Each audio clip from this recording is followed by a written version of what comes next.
You didn't just slaughter your enemies, you invited them to dinner first. Welcome back to Brutal History for Sleep, where we tuck you in with betrayal and a crown that doesn't fit. If this quietly cursed little channel helps you rest and brings even a little calm to your busy life, then our efforts are worth every second it takes to make these daily videos. So please like, subscribe, and leave a comment. Tell us where in the world you're watching from and what time it is when murder usually crosses your mind. Tonight, you stand ankle deep in snow and blood, smiling as your cousins choke on loyalty. You didn't just win England. You made sure no one else walked off the field. Close your eyes. The room is still. The fire crackles gently beside you, and the world shrinks down to warmth, breath, and silence. The sheets are soft against your skin. Your chest rises, falls. There is no past, no future, only the weight of what you've done curling up beside you. Now, ash in the wind, torn banners, the stink of wet iron. The young king is tall, golden, and already too confident. Behind him, bodies vanish into thawing soil. Ahead, the people he trusts are already picking sides again. You can still smell the battlefield and the perfume of your mother's schemes. Sleep well. You'll need the rest. The next betrayal is yours. The crown still felt warm on Edward's head as he stood in Westminster Palace, surveying a kingdom that was his by right of conquest. Outside, London celebrated with the desperate enthusiasm of people who'd learnt to cheer whoever currently held power. The White Rose of York bloomed red with Lancastrian blood across England, though nobody mentioned that roses weren't supposed to bloom in April. It was Easter Sunday, 1461, and while good Christians celebrated resurrection, 28,000 Englishmen had discovered that particular miracle wasn't available at Towton. The battle itself had been a masterpiece of medieval efficiency. Snow had turned to sleet, sleet to blood, blood to mud in a transformation that would have interested alchemists if they hadn't been busy dying in it. The Lancastrians had fled toward Cockbeck, discovering that rivers don't check allegiances before drowning people. Bodies had piled so high that late arrivals crossed on bridges of their former comrades, a practical solution to infrastructure problems that nobody would be recommending to Parliament. Edward, barely 19 and already 6 feet of armoured confidence, had watched his enemies die with the satisfaction of someone who'd been told he couldn't be king and decided to prove otherwise with extreme prejudice. The young king's first act wasn't prayer or contemplation, but planning a party that would bankrupt several counties. Wine flowed through Westminster like blood had flowed through Yorkshire, though the wine was more expensive and less likely to stain permanently. Nobles who'd been shooting at each other last week now toasted each other's health with fixed smiles and careful distances. The Archbishop of Canterbury, who developed a profitable flexibility about divine right, proclaimed Edward's victory as God's will, conveniently forgetting he'd said the same about Henry VI's coronation. But even as London feasted, darker business proceeded in the Tower. The Earl of Wiltshire and the Earl of Devon, caught fleeing Towton with insufficient speed, were discovering that Edward's mercy had very specific limits. Their trials lasted exactly as long as it took to read the charges, which wasn't long, since everyone knew they were guilty of the unforgivable crime of losing.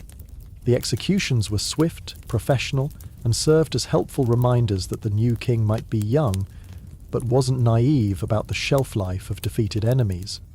Margaret of Anjou had fled to Scotland with her mad husband and princeling son, creating a diplomatic situation that Scotland hadn't asked for and didn't want. The Scottish court received them with the enthusiasm of people who'd just inherited their neighbour's war, along with their neighbour's family. Margaret promised French gold, future victories, and the return of Berwick to Scotland, which was rather like promising the moon, the stars, and next Tuesday. King James III smiled, offered accommodation, and immediately began calculating how much he could charge Edward to take them back. The financial situation Edward inherited would have made a banker weep and a mathematician consider a different profession. The treasury contained cobwebs, IOUs, and a theoretical understanding of wealth that had very little connection to actual coins. Henry VI's government had operated on the principle that royal dignity was a perfectly acceptable currency, which worked well until people wanted to buy things with it. Edward's solution was elegantly simple: take everything from everyone who'd supported Lancaster and give it to everyone who'd supported York, a redistribution of wealth that would have impressed later revolutionaries if they'd paid attention to history. Parliament convened with the eagerness of sheep voting on the dinner menu, knowing their only choice was how enthusiastically to approve the wolf's decisions. The attainders came thick and fast. Lancastrian nobles declared traitors posthumously, which must have been very upsetting for those who weren't actually dead yet. Lands changed hands faster than a card-sharp's deck, with Yorkist supporters suddenly finding themselves wealthy beyond their wildest dreams, and Lancastrian widows finding themselves with excellent motivation to remarry quickly. The legal framework of this redistribution was impressive, managing to be both completely lawful and utterly unjust simultaneously. Richard Neville, Earl of Warwick, watched these proceedings with the satisfaction of a puppet master whose puppet was performing exactly as designed. He'd made Edward king through careful planning, strategic violence, and an advertising campaign that would have impressed modern politicians. Now he intended to run England through Edward, a division of labour that seemed perfectly reasonable to someone who'd done all the work of winning the throne. The Earl smiled, distributed rewards to his supporters, and began planning a French marriage for his creation that would secure England's position and, coincidentally, his own power. The coronation feast stretched for days, because medieval England believed that any celebration worth having until everyone was too drunk to remember why they were celebrating. Nobles who'd spent years trying to kill each other now shared trenchers and wine, practicing the kind of amnesia that made political survival possible. The entertainment included jugglers, minstrels, and the fascinating spectacle of watching former enemies pretend to be friends. Edward presided over it all with genuine joy, as if personal charisma could heal wounds made by battle axes. Messages from the north arrived with depressing regularity, reminding everyone that winning one massive battle didn't mean winning the war. Lancastrian holdouts controlled key castles, acting as if Towton had been a minor setback rather than a catastrophic defeat. Scottish raiders tested the borders with increasing boldness, probably encouraged by their royal guests' promises of rich rewards. Wales was being Welsh, which meant complicated and potentially rebellious. Ireland was being Irish, which meant definitely rebellious, but probably not in any organised way. Edward's response to these challenges revealed both his strengths and weaknesses as a king. He pardoned enemies with stunning generosity, apparently believing that mercy would create loyalty. He threw money at problems, with the confidence of someone who assumed more money would materialise when needed. He delegated military matters to Warwick while focusing on the ceremonial aspects of kingship, which suited both men perfectly. For now, the spring of 1461 passed in a blur of executions, elevations, and economic juggling that would have impressed a circus performer. Noble heads decorated London Bridge in educational displays about the price of backing the wrong king. New nobles celebrated their unexpected fortune while carefully not thinking about how they'd gotten it. Merchants extended credit to the crown with the enthusiasm of people who understood that refusing wasn't really an option. The kingdom lurched forward, like a drunk man claiming he was perfectly fine while leaning on walls for support. By summer, patterns were emerging that would define Edward's reign. The king loved ceremony, celebration, and the appearance of power more than its substance. Warwick loved control, coordination, and the reality of power more than its recognition. The nobility loved whoever was currently winning while maintaining careful connections to whoever might win next. The commons loved not being conscripted and didn't much care which rose decorated the throne as long as taxes stayed theoretical. The first progress of Edward's reign was a masterpiece of medieval theatre. The king travelled north to York, the city that had displayed his father's head on its walls, in a procession that cost more than most military campaigns. His entry into the city was magnificent, featuring pageants, speeches, and carefully orchestrated displays of forgiveness. The same crowds that had cheered for Lancaster now cheered for York with equal enthusiasm and even less sincerity. Edward graciously pardoned the city for its previous allegiance, as if cities could choose their loyalties like hats. But beneath the pageantry, real consolidation was happening. Warwick's network extended everywhere, placing loyal men in key positions, securing castles, establishing the infrastructure of control. The Earl understood that power wasn't about wearing crowns, but about controlling who wore them. His brother George became Chancellor, his brother John received promises of ecclesiastical advancement, and Nevilles appeared in positions of authority like mushrooms after rain. It was government by family business, with Edward as the extremely decorative CEO. The Scottish situation required delicate handling, which in medieval terms meant threats wrapped in diplomacy. Edward offered peace if Scotland expect Margaret. Scotland offered peace if Edward paid them enormous amounts of money. Both sides understood this was negotiation rather than resolution, a dance that would continue until someone's feet got tired or stepped on. Margaret, meanwhile, plodded in Edinburgh with the determination of someone who had nothing left to lose except her son's inheritance. As autumn arrived, bringing its traditional gifts of harvest, harder weather and renewed military campaigns, Edward faced his first real tests as king.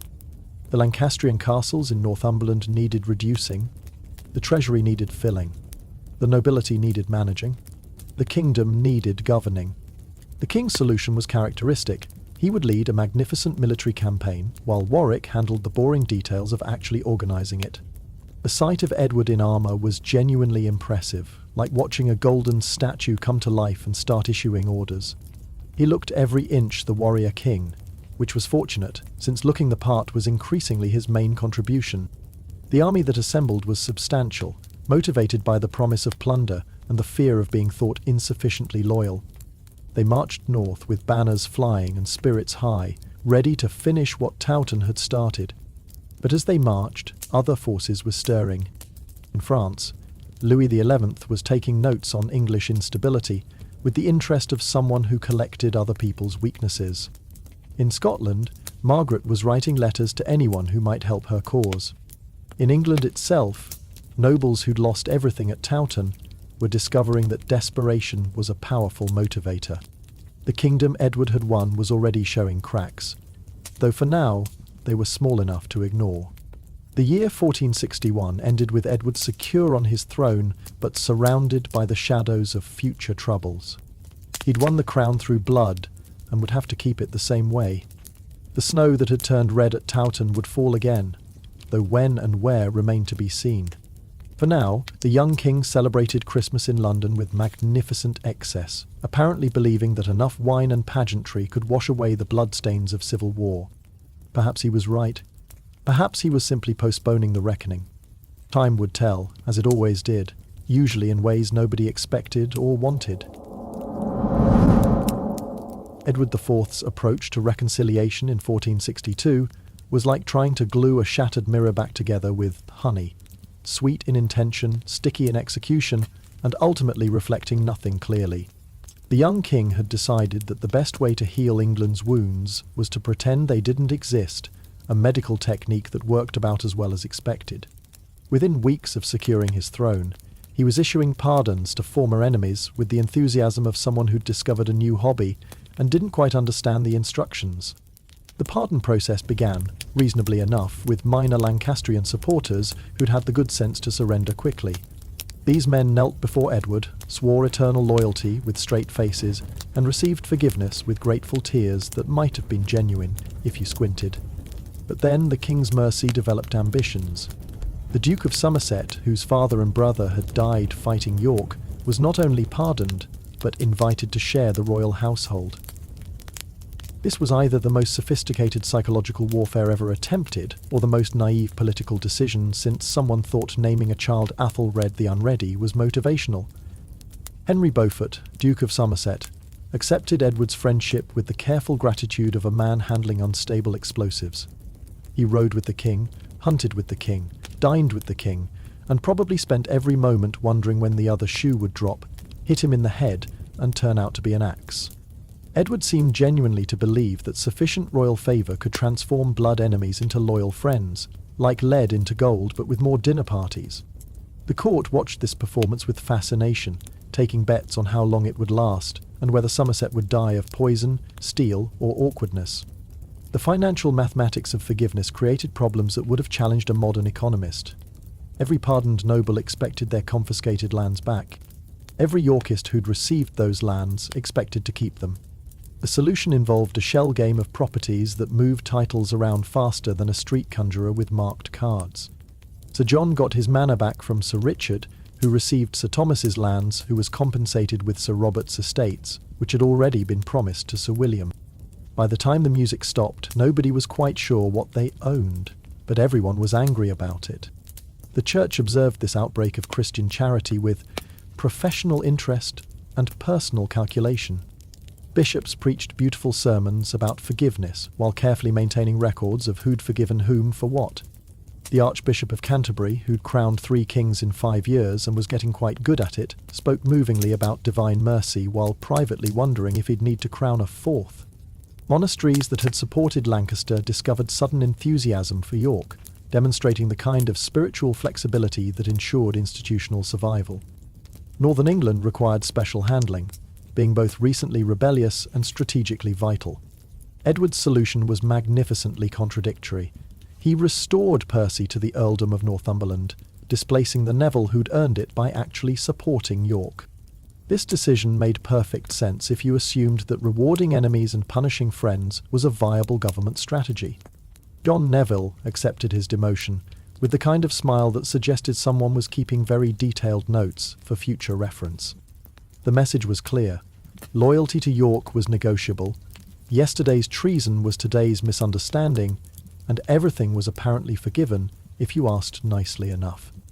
The military implications of mass pardons became apparent during the campaigns of 1462-63.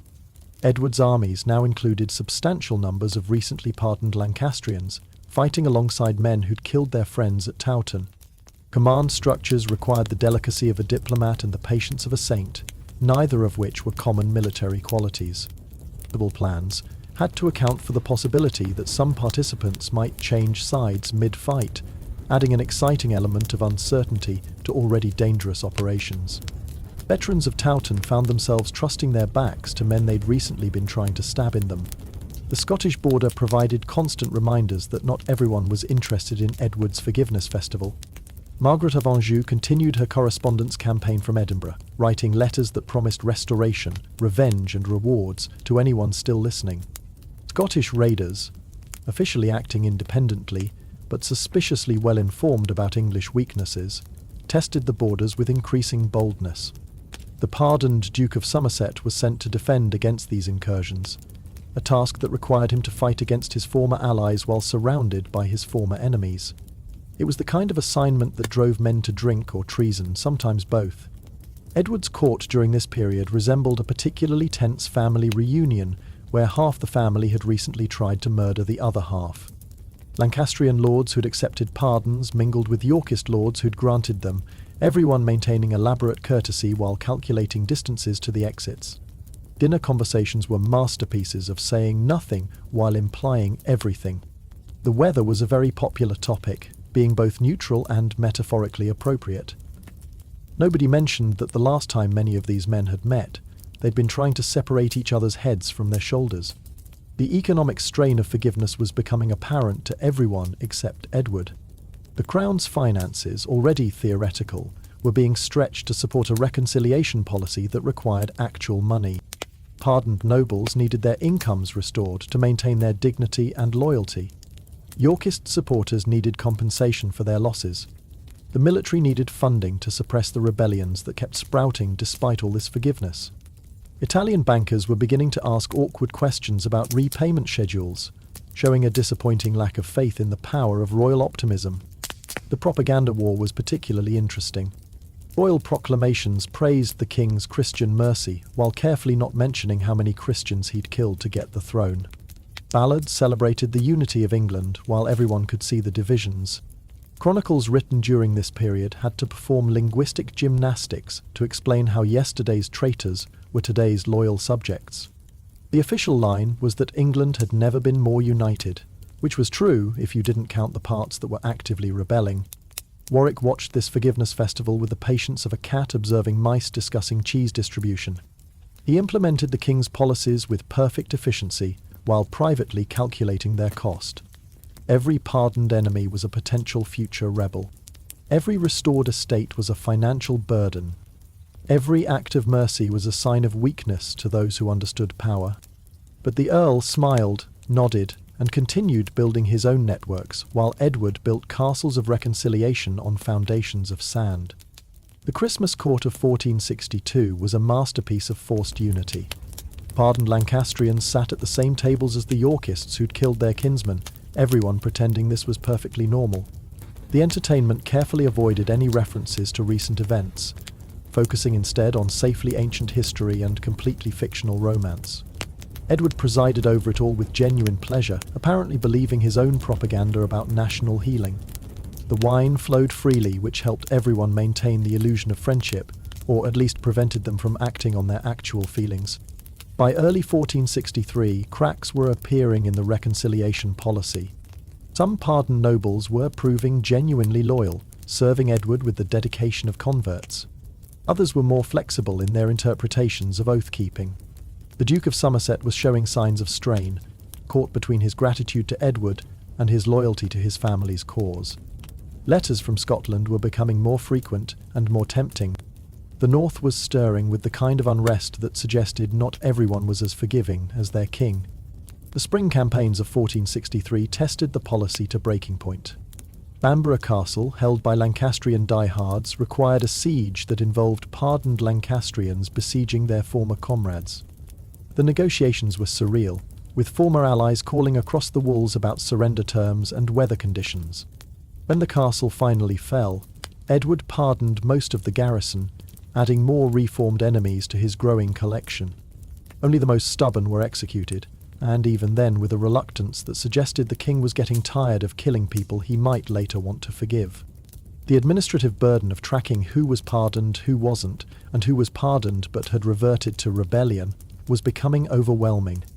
Clerks developed specialized documentation for different levels of forgiveness.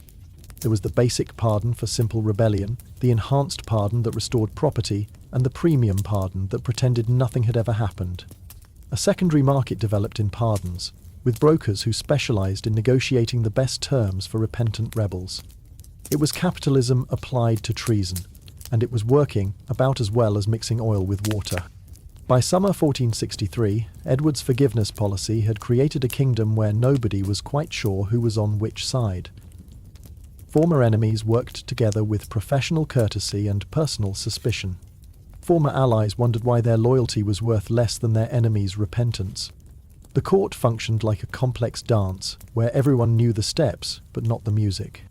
And through it all, Edward continued to believe that personal charm and royal mercy could overcome decades of bloodshed and generations of hatred.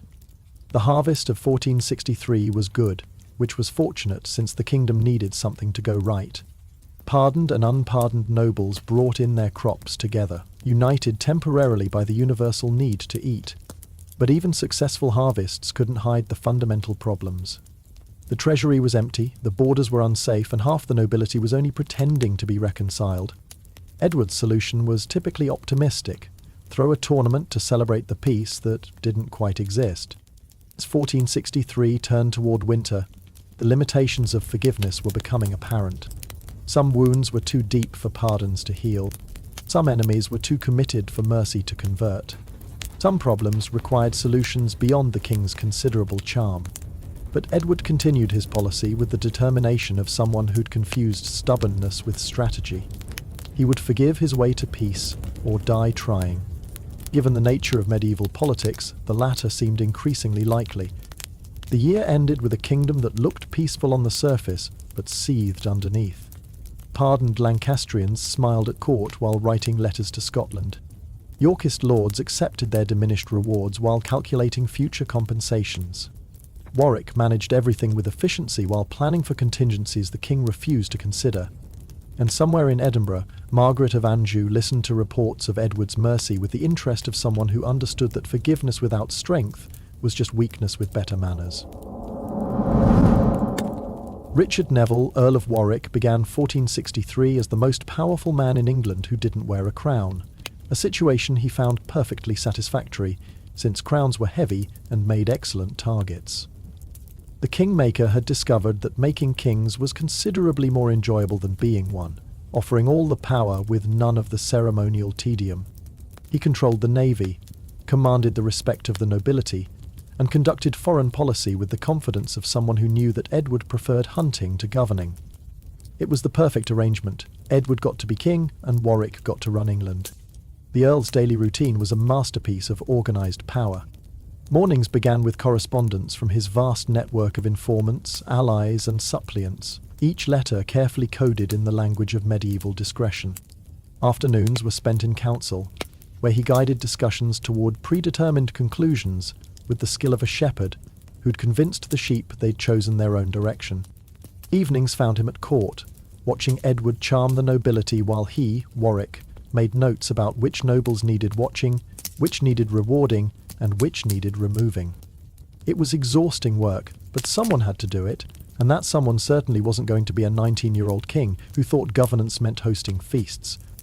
The relationship between king and Kingmaker in early 1463 was genuinely affectionate, in the way that a trainer might be fond of a particularly impressive but headstrong hawk. Edward called Warwick cousin with real warmth, sought his advice on everything from military strategy to wine selection, and generally acted like a young man who appreciated having someone else handle the boring parts of kingship. Warwick responded with paternal indulgence, guiding his royal protégé through the complexities of governance, while carefully maintaining the fiction that Edward was making his own decisions. It was a delicate balance, but the Earl had excellent balance. Foreign policy was Warwick's particular domain, and he played it like a master musician with an orchestra of lyres. His negotiations with France were especially complex, involving Louis XI, the universal spider, who collected other people's weaknesses the way some men collected coins. The potential French alliance would secure England's position, fill its empty coffers, and coincidentally increase Warwick's importance as its architect. All it required was Edward marrying Bona of Savoy, Louis's sister-in-law, a match that would unite ancient enemies in matrimonial politics. The Earl presented this plan to Edward with the confidence of someone offering water to a man dying of thirst. Edward's response to the marriage proposals was characteristic. He listened attentively, nodded enthusiastically, agreed completely, and then did absolutely nothing. The king had discovered that agreeing with Warwick was easier than arguing, and that postponing decisions was easier than making them. Besides, there were tournaments to plan, hunts to enjoy, and an entire kingdom of attractive women to charm. Marriage could wait. France could wait. Everything could wait except the next celebration. Warwick smiled, continued negotiations, and assumed his king would eventually see reason. The military situation required constant attention, which Warwick provided with his customary efficiency. The remaining Lancastrian strongholds in Northumberland were like infected wounds that refused to heal. The Earl organised sieges with the precision of a chess player, moving forces to surround castles while negotiating surrenders that saved lives and money. His methods were pragmatically brutal: offer generous terms to those who surrendered quickly, demonstrate educational violence to those who didn't. It was carrot and stick diplomacy, where the carrots were pardons and the sticks were sharpened. The Siege of Bamber in 1463 demonstrated Warwick's methods perfectly. While Edward brought great bombards with dramatic names like Newcastle and Dijon, Warwick brought a network of informants inside the castle. The king planned heroic assaults that would make excellent stories. The Earl planned psychological warfare that would actually work. Letters found their way to the defenders, suggesting that relief forces weren't coming, that pardons were available, that continued resistance would result in educational examples being made. By the time the castle fell, half the garrison was ready to swear allegiance to anyone who'd let them leave with their heads attached. But even as Warwick managed England with increasing confidence, subtle tensions were developing. Edward was supposed to be grateful, malleable, and content with ceremonial authority. Instead, he was proving independent, stubborn, and increasingly interested in actually ruling. He made appointments without consulting his cousin, pursued policies the Earl hadn't suggested, and worst of all, showed signs of developing his own opinions about governance. Small things certainly, but Warwick had built his career on noticing small things before they became large problems. The financial situation was particularly frustrating. Warwick had carefully constructed a system of revenues and obligations that would stabilise the kingdom while enriching its key supporters, primarily Nevilles. Edward's approach was to spend money on whatever caught his fancy, and assume more would materialise through royal optimism. The Earl tried explaining fiscal responsibility to a king who thought budget was French for a small bucket. These educational sessions usually ended with Edward agreeing completely, and then commissioning new cloth of gold for his next tournament. The court culture that Edward promoted was another source of friction. The king loved magnificence, seeing it as proof of royal authority and England's greatness. Warwick saw it as ruinously expensive theatre that achieved nothing except emptying the treasury. Every tournament meant weeks of preparation, fortunes in expenditure, and diplomatic negotiations disrupted while everyone played at being knights from romance literature. The Earl attended these spectacles with a smile that could have etched glass, calculating how much actual governance could have been accomplished with the resources being wasted on pageantry. By spring 1464, the French negotiations had reached a critical stage. Louis XI was offering substantial benefits for an English alliance, trade agreements that would enrich both kingdoms, military support against Burgundy, and most importantly, a French princess for Edward, with a dowry that might actually fill the treasury. Warwick presented these terms with the eloquence of a man who'd spent months crafting the perfect deal. Edward listened with apparent interest, asked intelligent questions, expressed enthusiasm, and then announced he needed time to consider. The Earl's smile grew a fraction tighter. The relationship between Warwick and the Woodvilles began before anyone knew there were Woodvilles to have a relationship with. Elizabeth Woodville, widow of a Lancastrian knight, had been haunting the edges of court like a beautiful ghost with excellent timing. The king's interest in her was obvious to everyone, except apparently Warwick, who assumed Edward's romantic pursuits were the usual royal entertainment. The Earl had more important concerns than which widow had caught the king's eye this week. He had a French princess to negotiate and a kingdom to run.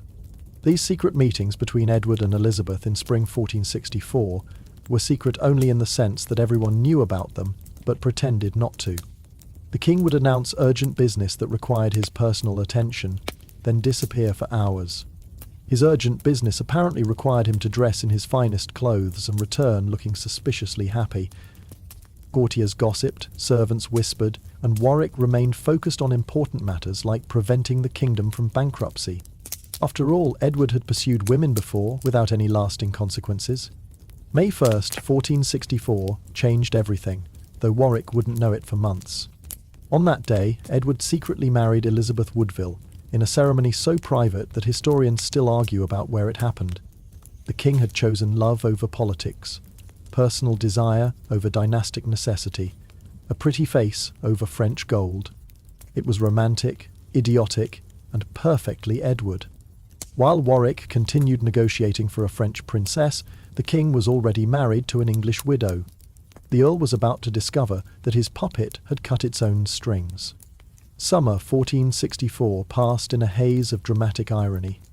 Warwick spoke eloquently to French ambassadors about Edward's enthusiasm for their princess. He assured doubters that the king understood his dynastic duties. He planned magnificent ceremonies for a royal wedding that had already been superseded by a secret one. The French smiled, negotiated, and probably wondered why the great Earl of Warwick seemed unaware that his king was already married. It would have been funny if it weren't so professionally humiliating. The revelation came at a council meeting in September 1464. The marriage question arose with its usual urgency. The king needed a wife, the kingdom needed an heir, France needed an answer. Warwick pressed his case with customary eloquence, outlining the benefits of the French match with the precision of a man who'd thought of everything. The council supported him unanimously, as they'd been carefully encouraged to do. The pressure was mounting for Edward to finally commit to something beyond vague promises. The stage was set for Warwick's greatest diplomatic triumph. And then Edward dropped his bombshell with the casual air of someone mentioning the weather. He was already married. It had been for months. To Elizabeth Woodville. The silence that followed was so complete that you could hear dust motes settling on shattered plans. Warwick's face went through a series of expressions that would have been fascinating if anyone had been brave enough to watch. The great manipulator had been completely outmaneuvered by the king he'd created. The immediate aftermath required all of Warwick's considerable self-control. He congratulated Edward on his happiness, with words that sounded like they'd been extracted by torture. He welcomed the new queen to the family with a smile that could have curdled milk. He expressed delight at the king's choice, with the enthusiasm of a man discovering he'd been poisoned. Every gesture was perfect, every word appropriate, every emotion ruthlessly suppressed. It was a masterpiece of political theatre, performed by someone who'd just realised he'd been assigned the wrong part. The practical implications were catastrophic. The French negotiations, months of careful work, collapsed like a house of cards in a hurricane. Louis XI made cutting remarks about English reliability that would have started wars if anyone had been paying attention. The English nobility discovered they had a queen nobody had chosen, bringing nothing but a pack of ambitious relatives. The kingdom's foreign policy, carefully crafted by Warwick, was in ruins, and the Earl found himself in the position of having to pretend this was all perfectly fine. As autumn 1464 progressed, Warwick began the delicate process of recalibration. If he couldn't control Edward through gratitude and guidance, perhaps he needed different methods. The Earl's correspondence increased, though the recipients were interesting: northern lords who felt neglected, French agents who felt insulted, anyone who might share his growing conviction that Edward IV was becoming inconvenient. Nothing treasonous, of course. Just maintaining connections. Just exploring options. Just playing the long game that had served him so well before. The Christmas court of 1464 was Warwick's masterpiece of controlled fury. He attended every ceremony, participated in every celebration, toasted the new queen with perfect courtesy. But observers noticed that his smile never quite reached his eyes, that his congratulations sounded like threats, that his presence felt like a storm waiting to break. Edward, wrapped in new love and old confidence, seemed not to notice. Elizabeth, more perceptive, watched the Earl with the caution of someone who understood that the most dangerous enemies were the ones who smiled while planning your destruction. Winter 1464-65 brought new challenges and new opportunities. The Woodville family was arriving at court like an invasion of well-dressed locusts. Every position of influence, every profitable marriage, every chance for advancement was being claimed by the Queen's relatives. Warwick watched his carefully constructed network of allies being disrupted by people who'd been nobody last year, and now acted like they'd always been somebody. It was professionally insulting and personally infuriating. But the Earl had survived worse. He'd adapt, adjust, and overcome. He always did. By spring 1465, the relationship between Warwick and Edward had evolved into something new and dangerous. On the surface, they maintained the fiction of harmonious cooperation. The king still called him cousin, still sought his advice, still relied on his abilities. The Earl still served efficiently, still managed the kingdom's business, still smiled at appropriate moments. But underneath, both men were reassessing their positions. Edward was discovering he enjoyed being king more than being managed. Warwick was discovering that making kings was easier than controlling them. The early months of 1465 saw Warwick's influence challenged in ways both subtle and obvious. Woodville appointments disrupted his patronage networks. Woodville marriages prevented his planned alliances. Woodville influence contradicted his policies.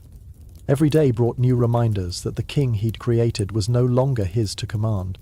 The Earl's response was characteristic: perfect public loyalty combined with private preparation for alternatives. His ships sailed to Calais more frequently. His correspondence with disaffected nobles increased. His smile grew tighter. As summer 1465 approached, Warwick faced a choice that would define the rest of his life. Accept his diminished status and serve a king who no longer needed him? Or begin the delicate process of considering alternatives? The Earl had made one king. Perhaps it was time to consider making another. But not yet. Not openly. Not without careful preparation. For now, he would continue to serve, continue to smile, continue to plan. The Kingmaker was learning that the most dangerous phase of any creation was when it developed its own will. Elizabeth Woodville's coronation in May 1465 was less a ceremony than a declaration of war, wrapped in silk and delivered with a smile. The new queen sat on her throne with the serene confidence of a woman who'd parlayed widowhood into the crown of England, while behind her stood an army of relatives who'd apparently been waiting in the wings for just such an opportunity. Westminster Abbey had seen many coronations, but few where half the congregation was calculating how many Woodvilles could fit in the kingdom before it burst at the seams. The answer, it would turn out, was significantly more than anyone had imagined. The transformation of the Woodville family from minor gentry to major plague was swift and systematic. Elizabeth's father, Richard Woodville, became Earl Rivers faster than you could say nepotism, carrying himself with the dignity of a man who definitely earned his position by marrying well and passing that skill to his daughter. Her brother Anthony became Lord Scales through the simple expedient of being the Queen's brother, which was apparently worth more than a lifetime of military service. Brother John, aged 20, found himself married to the Duchess of Norfolk, aged 65, in a union that gave new meaning to the phrase May-December romance, and caused even hardened courtiers to wince. The Queen's sisters were deployed across the nobility like tactical weapons in silk dresses. Catherine Woodville, barely of age, married the young Duke of Buckingham, who was 11 and probably more interested in his toy soldiers than his new wife. Anne Woodville secured the heir to the Earl of Essex before he knew what hit him. Mary Woodville captured the heir to the Earl of Pembroke in what observers described as less a wedding than an ambush. Eleanor Woodville netted the heir to the Earl of Kent. Margaret Woodville landed the Earl of Arundel. It was systematic matrimonial imperialism, conducted with the efficiency of people who understood that opportunity knocked once and then moved on to the next castle. Warwick watched this marriage market manipulation with the expression of a chess master watching someone flip the board and declare a new game. Every one of these marriages represented an alliance he'd planned, a connection he'd cultivated, a piece of his carefully constructed power network being swept away by Woodville greed. The Earl of Warwick had 2 daughters, Isabel and Anne, who were arguably the most valuable unmarried females in England. He'd planned to deploy them like precision weapons in the marriage wars.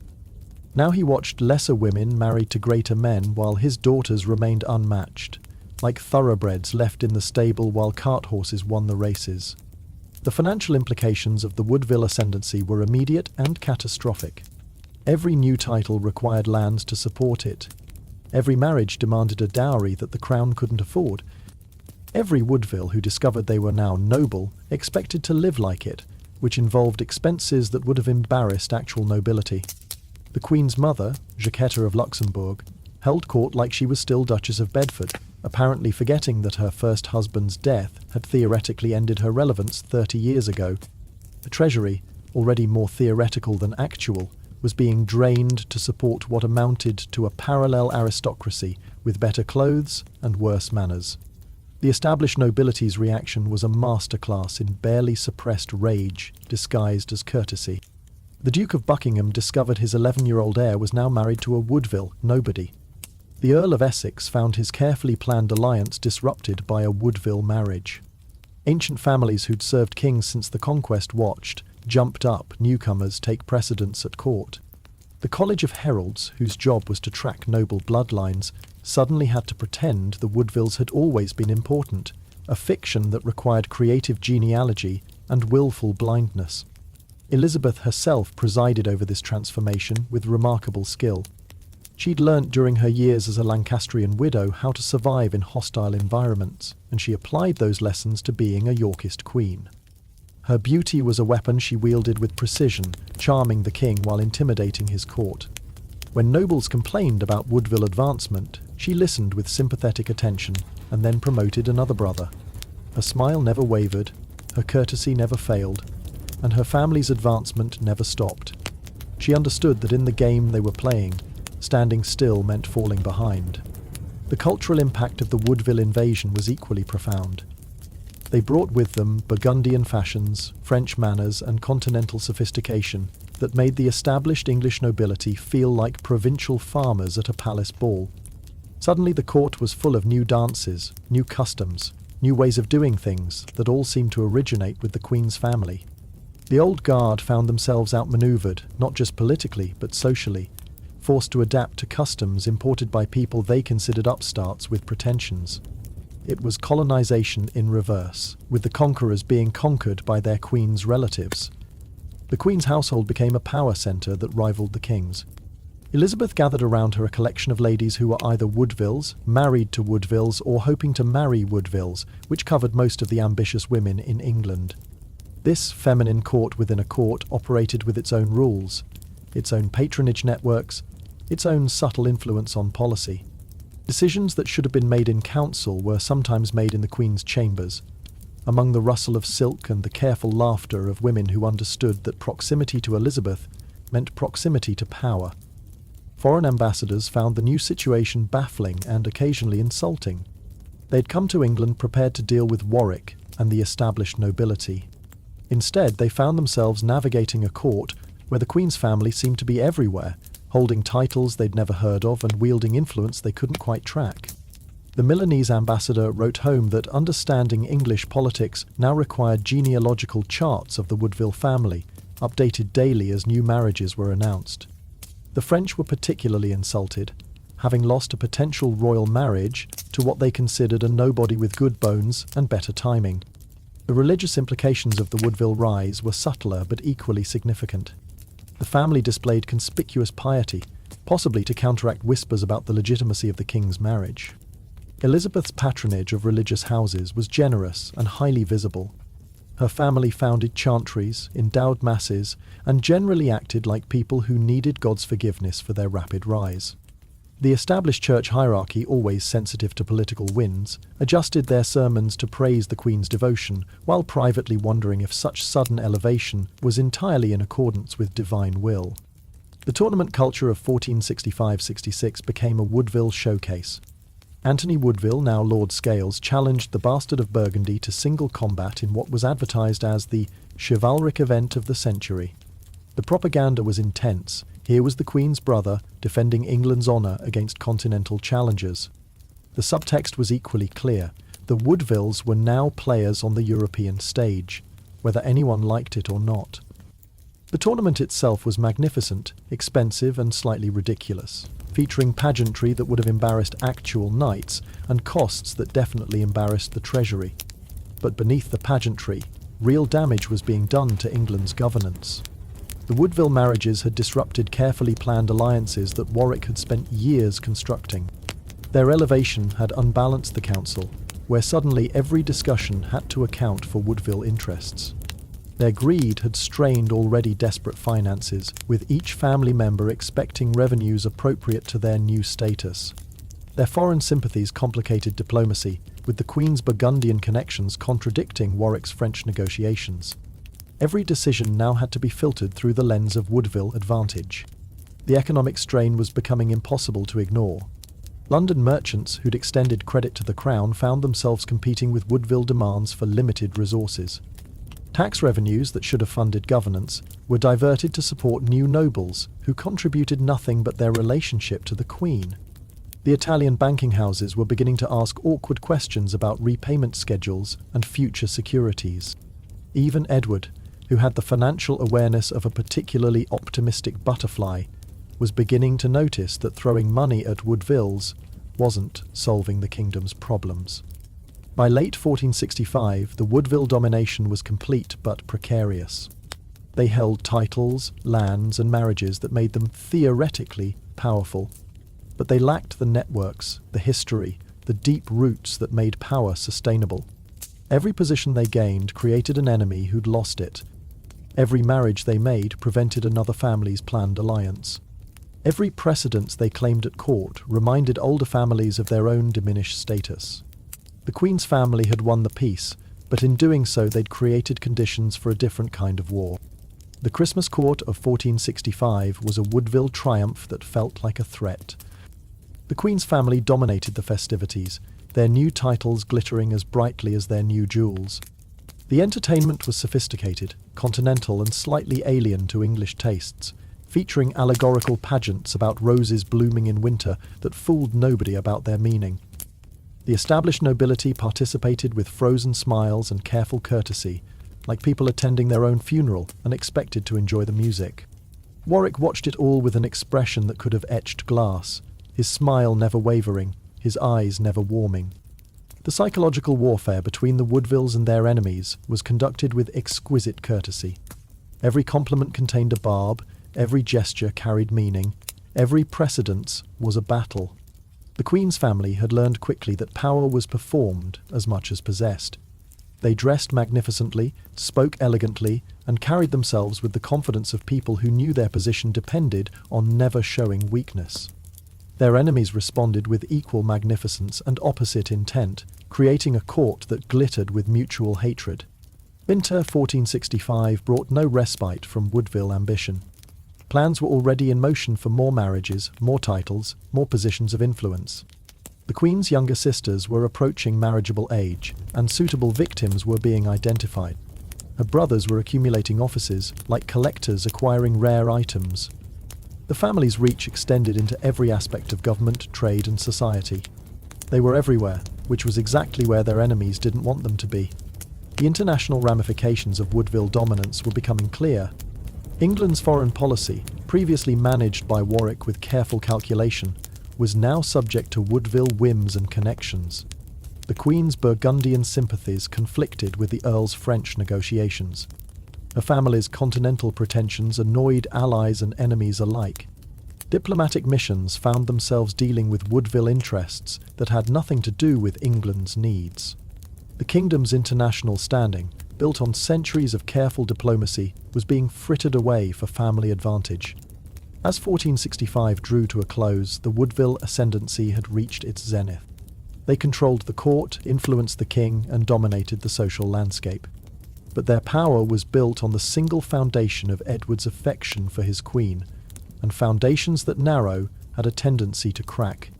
Every enemy they'd made was waiting for that crack. Every ally they'd displaced was watching for weakness. Every tradition they'd disrupted was preparing to reassert itself. The Woodvilles had taken everything they could grab, but in medieval England, what was taken could be taken back, usually with interest paid in blood. The Queen understood this, even if her family didn't. Elizabeth's survival instincts, honed during years of widowhood, told her that their position was precarious. But she also understood that in the game they were playing, caution was as dangerous as excess. The Woodvilles had to keep advancing because standing still meant being overwhelmed by their enemies. It was exhausting, dangerous, and probably unsustainable. But it was also exhilarating, in the way that dancing on a cliff edge was exhilarating, right up until the moment you fell. The first stirrings of rebellion in spring 1464 were subtle as smoke before fire, the kind of warning signs that everyone noticed and nobody wanted to acknowledge. Small uprisings flickered across the north like matches being tested.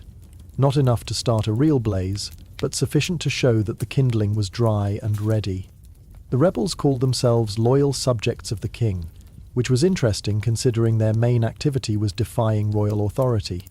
They claimed to be protesting against taxes, evil councillors, and the general state of things, the medieval equivalent of complaining about the weather while setting fire to the barn.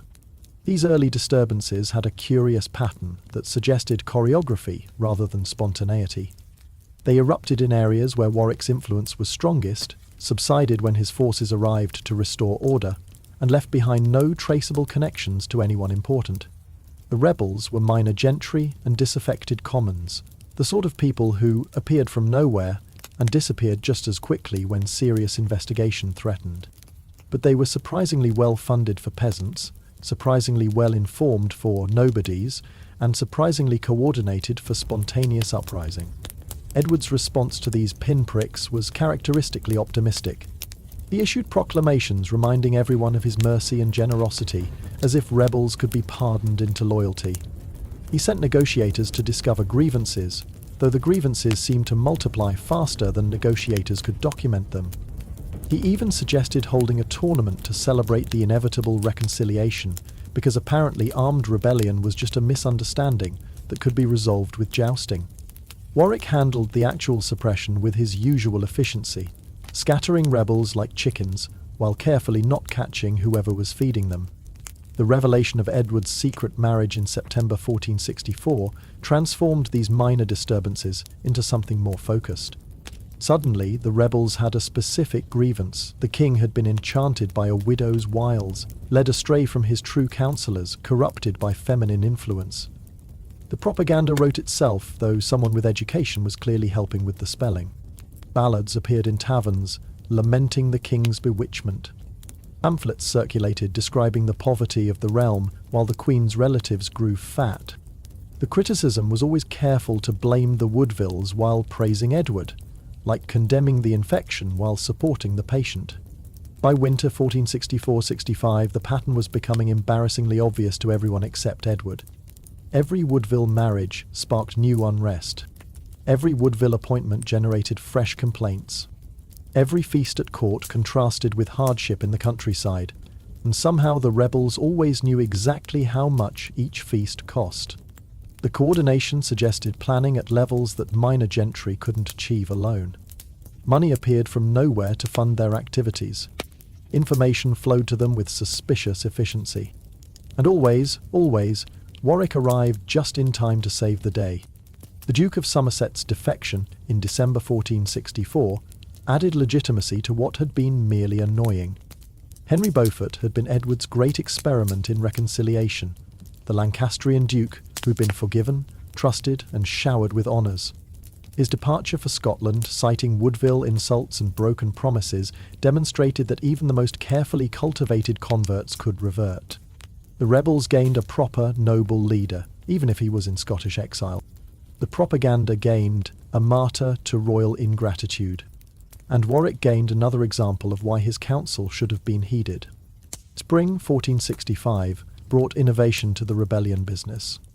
Instead of isolated uprisings, disturbances began occurring simultaneously across multiple regions.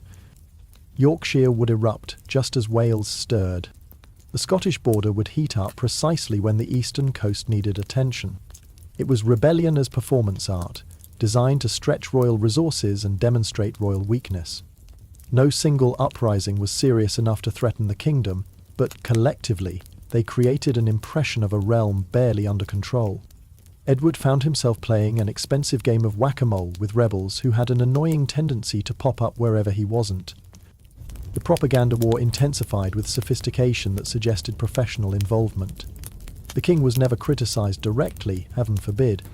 He was merely misled, enchanted, surrounded by evil counsellors who'd separated him from his true friends.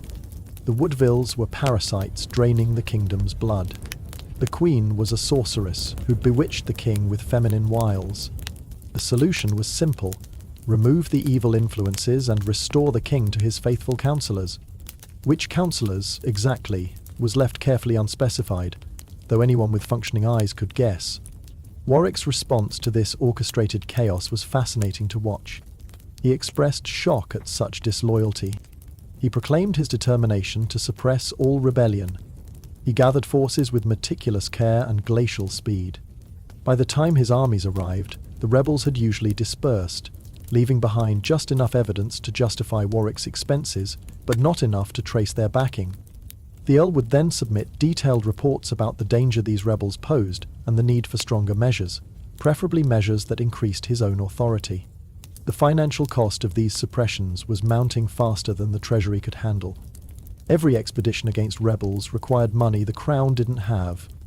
Every show of force demanded resources already committed elsewhere. The Woodvilles' expensive habits, combined with the cost of constant military readiness, created a perfect storm of fiscal disaster.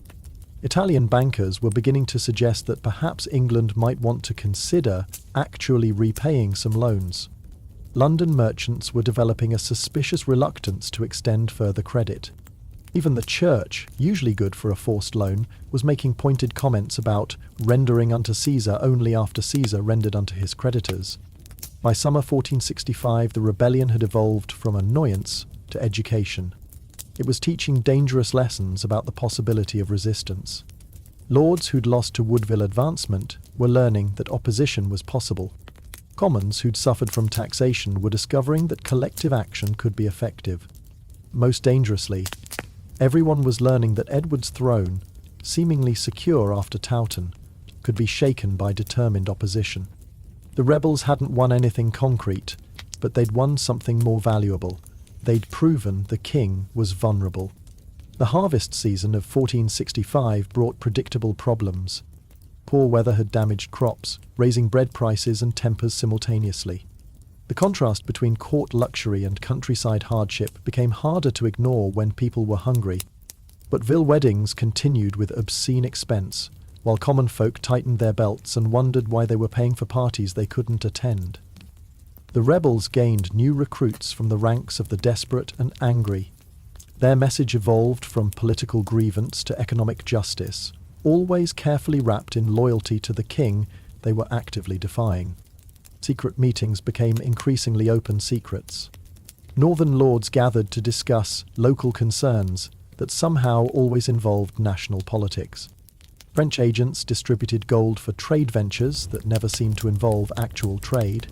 Letters circulated between people who shouldn't have been corresponding, written in codes that fooled nobody about their treasonous content. Margaret of Anjou, in her French exile, was receiving interesting reports about England's instability and responding with promises that were definitely not about restoration. Everyone maintained plausible deniability while planning for implausible possibilities. The psychological impact of constant rebellion was perhaps more damaging than the physical threat.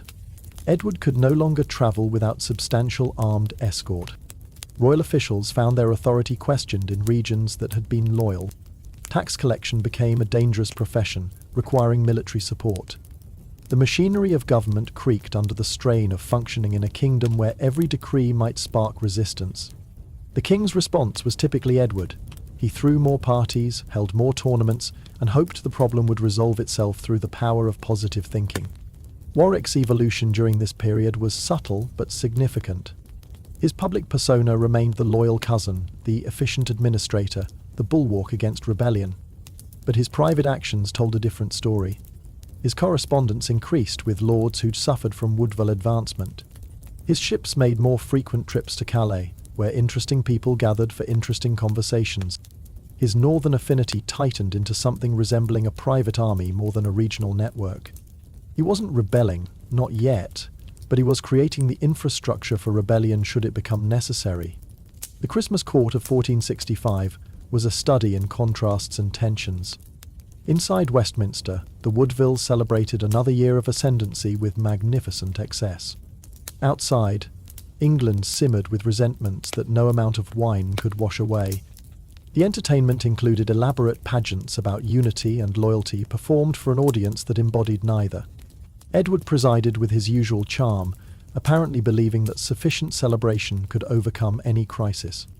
Warwick attended with his usual efficiency, smiling at appropriate moments while his eyes calculated odds and opportunities.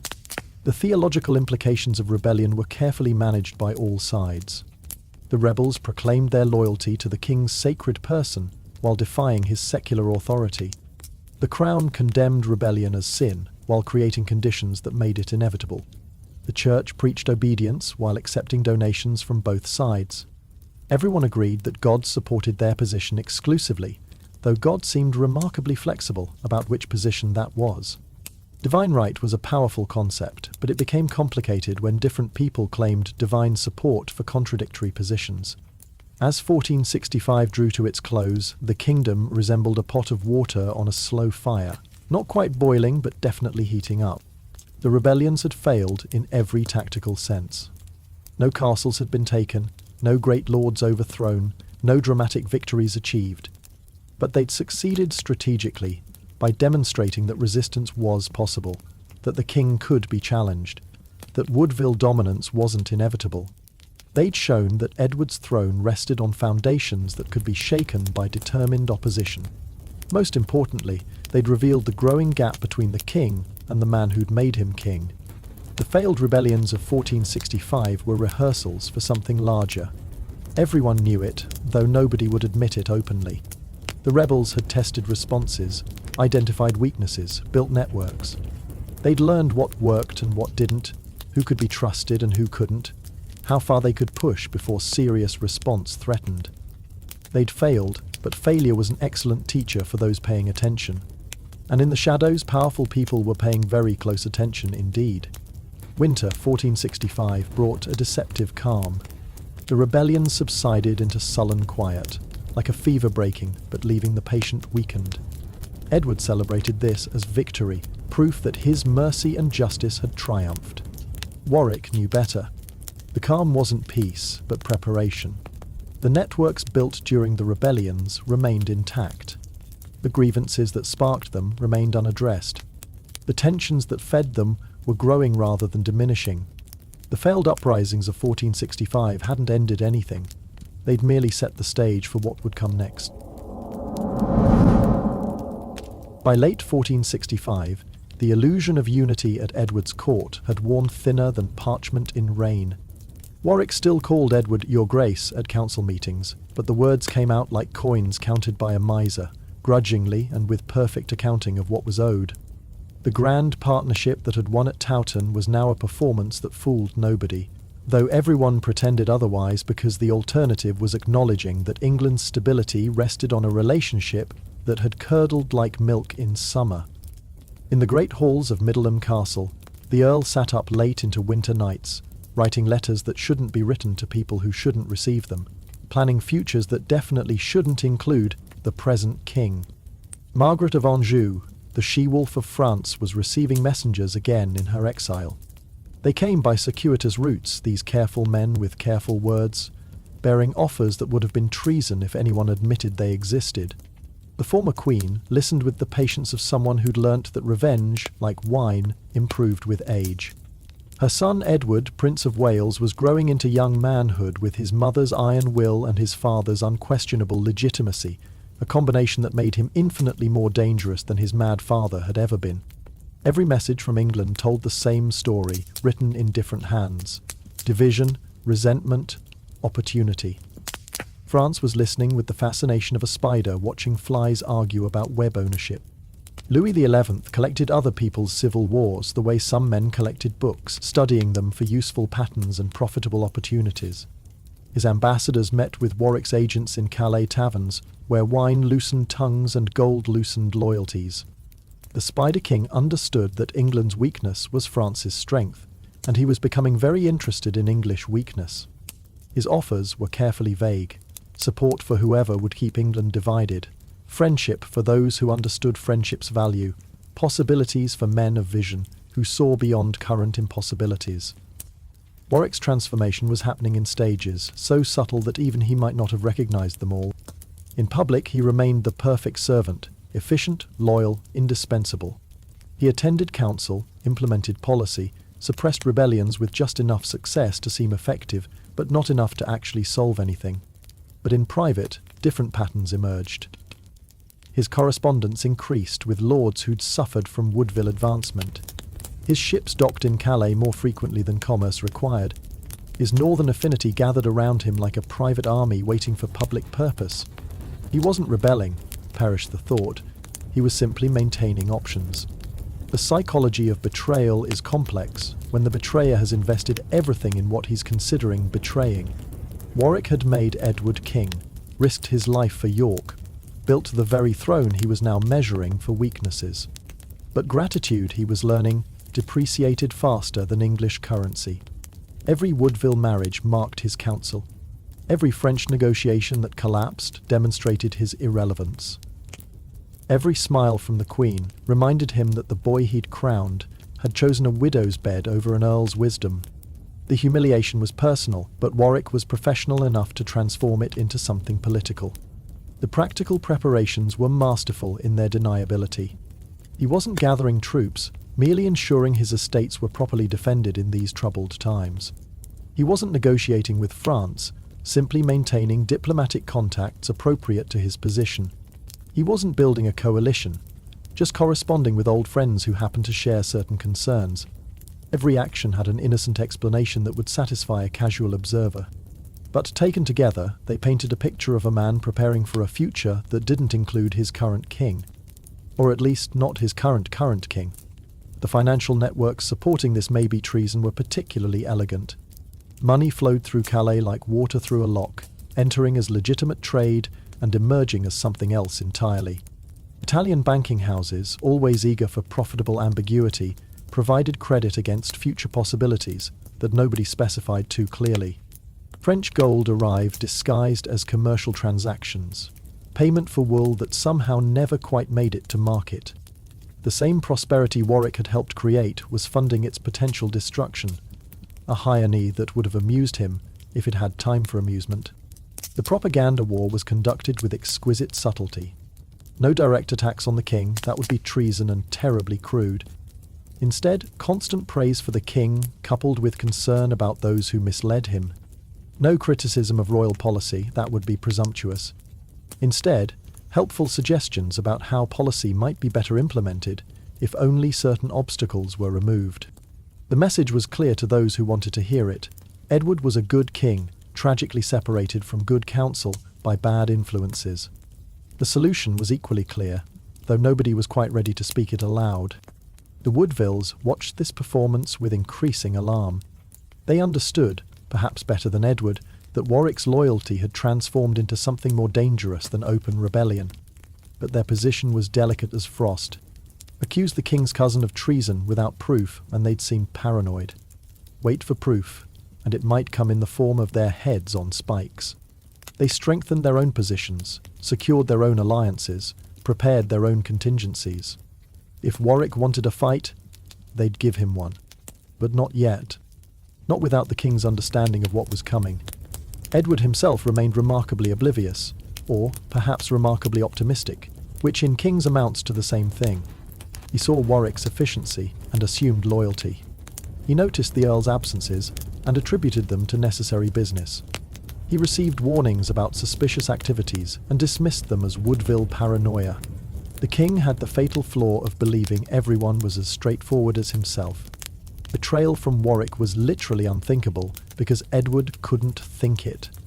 The cousin who'd made him king would surely never unmake him. The very idea was absurd. The intelligence networks buzzed with rumours that nobody quite wanted to confirm. Warwick was meeting with Lancastrian exiles. Surely not. French ships were gathering in Channel ports, probably for trade. Northern lords were stockpiling weapons, just prudent defence. Margaret of Anjou was recruiting mercenaries. She'd been doing that for years without success. Each piece of information could be dismissed individually. Together, they painted a picture nobody wanted to see clearly. It was easier to focus on the brushstrokes than acknowledge the portrait. Christmas 1465 at Midlam was revealing for those who knew how to read such things. Warwick held court like a king without a crown, surrounded by lords who owed him more than they owed Edward. The festivities were magnificent, a display of wealth and power that reminded everyone what the Earl could do when he chose. The guest list was interesting. Northern lords who'd been quiet rebels, French merchants who weren't really merchants, messengers who carried no official messages. The toasts were carefully worded, praising the king while lamenting the state of the kingdom. Nobody mentioned that the easiest way to change the kingdom's state might be to change its king. In London, Edward celebrated with the Woodvilles, apparently unaware that his kingdom was developing cracks like ice under spring sun. The Queen was pregnant again, the succession seemingly secure. The court glittered with the peculiar brightness of things about to shatter. The king distributed gifts with his usual generosity, not noticing how many recipients were calculating rather than grateful. He spoke of future plans, campaigns, tournaments, diplomatic triumphs, with the confidence of a man who assumed he'd have a future to plan. It didn't occur to him that others might be making different plans for his future.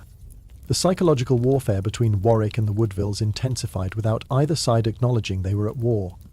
Every courtesy contained a threat, every compliment carried poison, every gesture had meaning beyond its surface. The Earl attended court when required, participated in ceremonies with perfect propriety, and smiled at the Queen with teeth that could have bitten through steel. The Woodvilles responded with equal courtesy and opposite intent, surrounding Warwick with honours that felt like chains and privileges that tasted like ash. It was hatred conducted with impeccable manners, war declared in whispers. As winter deepened, so did the divisions. In the north, Warwick's affinity grew tighter, more military, more like the private army it was becoming. In France, Margaret's court in exile grew more hopeful, more active, more like a government waiting to return. In London, the Woodvilles grew more powerful, more paranoid, more like a dynasty building on sand. And at the centre of it all, Edward continued to believe that personal charm could overcome structural problems, that his own magnetism could hold together a kingdom pulling itself apart. The new year brought new tensions disguised as old patterns. Warwick attended the January Council, offered sound advice that was politely ignored, and smiled as another Woodville received another position. His letters to France grew more frequent, though their contents remained carefully ambiguous. His visits to his estates grew longer, though his reasons remained officially innocent. He was playing a game where the stakes were crowns and the rules were written in blood, but he was playing it with such style that even his enemies had to admire the performance. By February 1466, the situation had evolved from tense to ominous. Everyone knew something was coming, though nobody knew exactly what or when.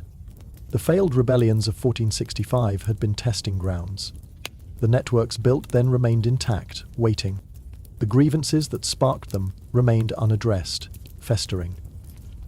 The tensions between king and kingmaker, between old nobility and new, between French ambitions and Burgundian connections, all grew sharper with each passing day.